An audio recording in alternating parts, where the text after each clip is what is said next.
আজকে সারাদিন যদি বৃষ্টি হতো তাহলে এই জল আমার ঘরে উঠে যেত পুরোপুরি, মানে আমার বাড়ি পুরো বন্যাতে ভেসে যেত।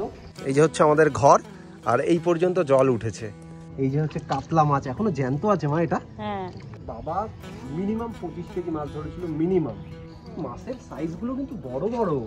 ও ভাই, hey guys, good morning and welcome back to my channel for a new blog. আজকে হচ্ছে জন্মাষ্টমী, তো প্রথমেই সকলকে জানাই শুভ জন্মাষ্টমীর অনেক শুভেচ্ছা। আমাদের বাড়িতেও পুজো হচ্ছে, জন্মাষ্টমীর পুজো। নর্মালি ঘরের পুজোই হচ্ছে, বোন করছে সমস্ত কিছু। সকাল থেকে তালের বড়া, লুচি, সুজি, ফল প্রসাদ সব কিছু রেডি করেছে। একটু পরে আমি ঘরে গিয়ে তোমাদেরকে দেখাচ্ছি। আর কাল রাত থেকে একটানা বৃষ্টি হয়ে পুরো বাড়ির আশপাশ দিয়ে জল জমে গেছে। এই যে হচ্ছে আমার বাড়ির সামনের অবস্থা, পুরোপুরি এই পর্যন্ত জল উঠে গেছে। কালকে রাত থেকে বৃষ্টি হয়েছে, রাতের বেলা তো পুরো এই জায়গা দিয়ে জল ছিল, এখন তো সব এই মাঠের দিকে নেমে গেছে। আর এই জায়গাতে কতটা জল তোমাদেরকে দেখাচ্ছি। মনে হতে পারে জাস্ট অল্প একটু, বাট দেখো দেখো আমার পা পুরো জলের নিচে। যত এইদিকে যাবো তত আরো জল বাড়বে, প্যান্ট ভিজে না যায় ভাই। আজকে সারাদিন যদি বৃষ্টি হতো তাহলে এই জল আমার ঘরে উঠে যেত পুরোপুরি, মানে আমার বাড়ি পুরো বন্যাতে ভেসে যেত। যাই হোক, আমি এর উপরে উঠলাম। এখন তো ইটগুলোর ওপর দাঁড়িয়ে আছি এবং আমার বাড়ির চারপাশে পুরোপুরি জল জমে গেছে।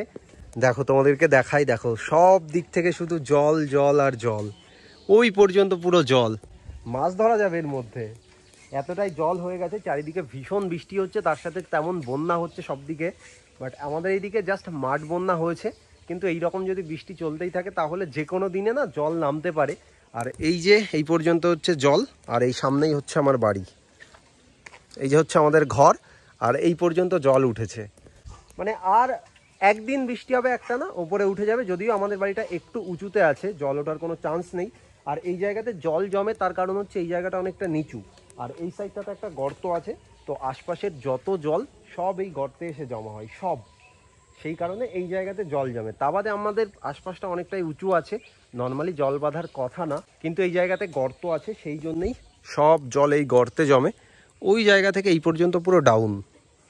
চলো এবার আমাকে আস্তে আস্তে নামতে হবে, সাবধানে ভীষণ। যদি এখন জলের মধ্যে পড়ি দুম করে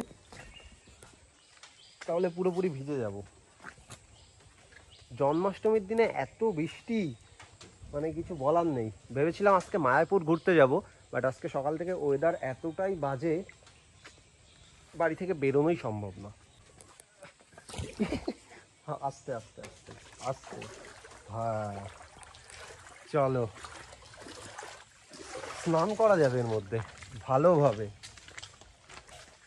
অনেক জলে নেমে নিয়েছি। আর আমার বাড়ির সামনে দেখো সব ভাঙচুর করে এইভাবেই পড়ে আছে, টিন দিয়ে এই জায়গাগুলো ঢাকা আছে, যেহেতু মাটিগুলো যেন ধুয়ে না যায় সেই জন্য। আর এই যে হচ্ছে বাড়ি, আর এই যে হচ্ছে আমাদের বারান্দা। বাট এই জায়গাতে জায়গা অনেকটাই কম, তার কারণ এই সাইডে স্কুটি আছে, এই জায়গাতে পাট রাখা আছে, এই সাইডে সিমেন্ট, মানে এক ফোঁটা জায়গা নেই ঘরে, জাস্ট এইটুকু ঢোকার জায়গা। আর আগের দিন অনেকে দেখলাম কমেন্ট করেছিল, দাদা তোমরা পাট দিয়ে কি করো। সো আজকে আমার মা বলবে সবকিছু, কাছে চলে আসো, মা বলবে। মা এই যে হচ্ছে পাট, এগুলো দিয়ে কি করো বলো? পাট বিক্রি করে দিই। ব্যাপারটা আমি তোমাদেরকে বলছি, আমাদের নিজেদের জমি আছে মাঠে, এবং সেই জায়গাতেই আমরা পাট চাষ করি, ধান চাষ করি, সরিষা চাষ করি, ডাল, কলাইয়ের ডাল চাষ করি, ধনেপাতাও চাষ হয়। আমরা করেছি এখন ধনেপাতা একবার। আমরা গম চাষও করি। আমাদের বাড়ির যে আটাতে আমরা রুটি খাই ওটা পুরোপুরি মানে আমাদের নিজেদের ক্ষেতের আটা, মানে গম গম ভাঙিয়ে দেন আটা হয়েছে, কোনো রকম কেমিক্যাল বা কোনো কিচ্ছু নেই। সেই রকম এই পাটগুলো আমাদের নিজেদের জমি। পুরোপুরি যখন শুকিয়ে যাবে তখন এগুলোকে পুরো বিক্রি করা হবে। যখন নর্মালি একটা গাছ লাগানো হয় তখন তো যারা গ্রামের দিকে থাকো মোটামুটি সবাই জানো কিভাবে হয়, নতুন করে বলার কিছু নেই। গাছ লাগানো হয়, তারপর বড় হয়ে গেলে জলে দিয়ে পচিয়ে এই আঁশগুলো বার করা হয়। এই যে এগুলোকে শুকিয়ে তারপর বিক্রি হয়। আর এরপরে তো অনেক কিছু তৈরি হয়, পাপোশ থেকে শুরু করে অনেক অনেক কিছুই পাট দিয়ে তৈরি হয়। এই সাইডে আছে পাট, দেখো আমাদের না যেহেতু দুটো রুম, ঘরে তেমন জায়গা নেই, সেই জন্য এই সাইডেও দেখো পাট রাখা আছে। আর এখন যেহেতু বর্ষাকাল, বর্ষার সময় এগুলোকে আমরা শোকাতেই পাচ্ছি না, তাই তো? হ্যাঁ, শোকাতে পারলে এগুলো বিক্রি করে দিলে এই জায়গাগুলো বেরিয়ে যেত। যাই হোক, সকাল থেকে অনেক বৃষ্টি হচ্ছে, তার মধ্যেই আমার বোন আজকে পুজোর জন্য অনেক কিছু অ্যারেঞ্জ করেছে। এদিকে চলে আসো। স্নান করেছিস তো? হ্যাঁ স্নান। তুই আর দীপ আমাকে একটা কথা জিজ্ঞাসা করছিস যে সকালবেলা উঠে স্নান করেছিস তো? এত বর্ষার মধ্যে স্নান করলি কোথায়? তোদের মতো না আমি যে 10 দিন স্নান করি না। 10 দিন কে স্নান করে না ভাই? তুই করিস না, দীপ করে না। দীপ মনে পড়ে সেই 15 দিন পরে। তো তখন ছোট ছিল, 15 দিন স্নান করেনি। 15 দিন ছিল আর চাই ছিল পরে। যাই হোক, এদিকে চলে আসো। বোন সকালে পুজো করেছে আর এখন আমাদেরকে প্রসাদ দেবে বলে কলার পাতাগুলোকে কাটছে। দেখো তালের বড়া করেছে, এই জায়গাতে লুচি আছে, সুজি আছে, ফল প্রসাদ, বাহ, লাড্ডু দিয়ে। আজকে যেহেতু জন্মাষ্টমী সেই জন্য হয়েছে পুজো, তাই তো? হ্যাঁ। এই সব কিছু রান্না কে করেছে, তুই না মা? আমি আজকে সবকিছু আমি করেছি, পুরোটাই আমি করেছি। তুমি কি করেছো? আমি রান্না করেছি, বাড়ির রান্না। ও বাড়ির রান্না করেছো আর ও পুজোর? হ্যাঁ, পুজোর সব। বাহ। আর কিছু না করে এই সব। হ্যাঁ, পুজোর জন্য বোন করে সব সময়, বাড়ির রান্না কোনোদিনও করবে না। বাড়ির জন্য আমি জামাটা পরেছি, আমাকে কেমন লাগছে? আমি তো ভেবেছি প্রথমে এটা নাইটি। আরে না, এটা একটা জামা, এটা হচ্ছে পুরী থেকে নিয়ে এসে দিয়েছে মেশো। বাহ। লুচি, তালের বড়া, সুজি আর ফল প্রসাদ। শুভ জন্মাষ্টমী সকলকে, আবারও বললাম। এবার এটা কাকে দেবো? একবারে সবগুলো রেডি কর, তারপরে খেয়ে নিই। ও আচ্ছা। লাড্ডুটা কে দে? লাড্ডু দিসনি? ওর লাড্ডুর কথা মনে আছে? লাড্ডু দিসনি? মানে যে যেটা খেতে পছন্দ করে সে সেটার কথা আগে ভাবছে। সুজিগুলো দারুণ ডিজাইন করে কেটেছে বোন। বাহ, ভাইয়ের প্লেটে লাড্ডু দিস কিন্তু। লাড্ডু কে দেবে ওকে? আর কি দিবি? চলো এবার প্রসাদ খাওয়া যাক।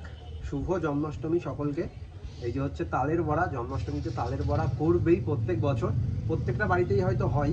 আর আমার বাড়ির পাশে যেহেতু তাল গাছ আছে তাহলে তো হবেই। তো এই যে হচ্ছে তালের বড়া। আমার বোন বরাবরই পিঠে পুলি খুব ভালো করে, তার মধ্যে তালের বড়া একটা জিনিস। সুন্দর হয়েছে। এবার খাবো লুচি, লুচি সুজি। সুজিতে মনে হচ্ছে মিষ্টিটা একটু কম হয়েছে। তো গাইস, খাওয়া দাওয়া তো কমপ্লিট হয়ে গেল। আর একটু আগে তোমাদেরকে বলেছিলাম যে আমার বাবা মাছ ধরতে গেছে এবং বাবা হয়তো মাছ পেয়েছে, সেই জন্য একজনকে দিয়ে খবর দিল বাড়িতে। আমার বোন একটা ব্যাগ নিয়ে বাবার কাছে গেছে মাছ আনতে। আশা করছি মাছ পেয়েছে, তা না হলে খবর তো দিত না। আর নর্মালি এইরকম টাইমে যখন মাছ ধরে প্রত্যেকেই অনেক মাছ পাই। এর আগেও আমার বাবা ধরেছে অনেকবার। মানে যখন এইরকম মাঠ বন্যা হয় তখন সমস্ত পুকুর বাবর এক হয়ে যায়, সেই টাইমগুলোতেই শুধুমাত্র মাছ ধরে। মানে অভ্যাসের জন্য না, কিন্তু জাস্ট ভালো লাগে, সকলে ধরে সেই জন্যে। আর আজকেও অনেক মাছ পেয়েছে আশা করছি, যেহেতু বোন এইমাত্র গেছে। একটু পরে বোন আসলে তোমাদেরকে দেখাবো বাবা কি কি মাছ ধরলো। আমি না কোনোদিনও যাই না, আমাকে খবর দিলেও আমি কোনোদিনও যাই না। যেমন আজকে আমাকে যেতে বলেছিল, বোন গেছে, আমার ভালো লাগে না, আমি বাড়িতেই থাকি। বাট একটু পরে বোন আসলে তোমাদেরকে দেখাবো কি কি মাছ ধরলো। আমিও না ভীষণ এক্সাইটেড মাছ দেখার জন্য। ওকে গাইস, এইমাত্র বোন বাবার কাছ থেকে মাছ নিয়ে এলো। তোমাদেরকে বলেছিলাম বাবা সকালবেলা মাছ ধরতে গেছিল এই মাঠের দিকে, যেহেতু সব জায়গাতে জল জমে গেছে, তাই না? হ্যাঁ, পুরো এতটা করে মাঠ বন্যা হয়ে গেছে। আর এই দিকে আছে দেখো, এর মধ্যে আছে মাছ। এই যে হচ্ছে কাতলা মাছ, এখনো জ্যান্ত আছে মা। এটা হ্যাঁ, কত মাছ পেয়েছে শুধু দেখো। এই একটা কাতলা মাছ, এই আস্তে পিছলে যাচ্ছে। বোন ধর, বোন ধর, ধর ধর তাড়াতাড়ি। এটা পুরো জ্যান্ত। এই একটা কাতলা মাছ, এই একটা আছে সিলভার কাপ, এই একটা ঘাস কাতলা। খেয়েছে না কি ওর ভিতরে? হ্যাঁ, তিনটে কাতলা মাছ, তিনটেই জ্যান্ত। তিনটেই জ্যান্ত আছে তো। বোন এখন জল খাওয়াচ্ছে, মরে যাবে বোন, রেখে দে। জল না, ও জলে থাক না। দেখো মাছগুলো দেখো, সব কিন্তু জাল দিয়ে ধরা, খ্যাপলা জাল দিয়ে। বাবা এইমাত্র ধরেছে। এই মাছটা হাতে নে বোন, দেখ এই বড়টা। এই তিনটেই কাতলা মাছ, ছোট ছোট বাট বাওরের মাছ সবগুলো।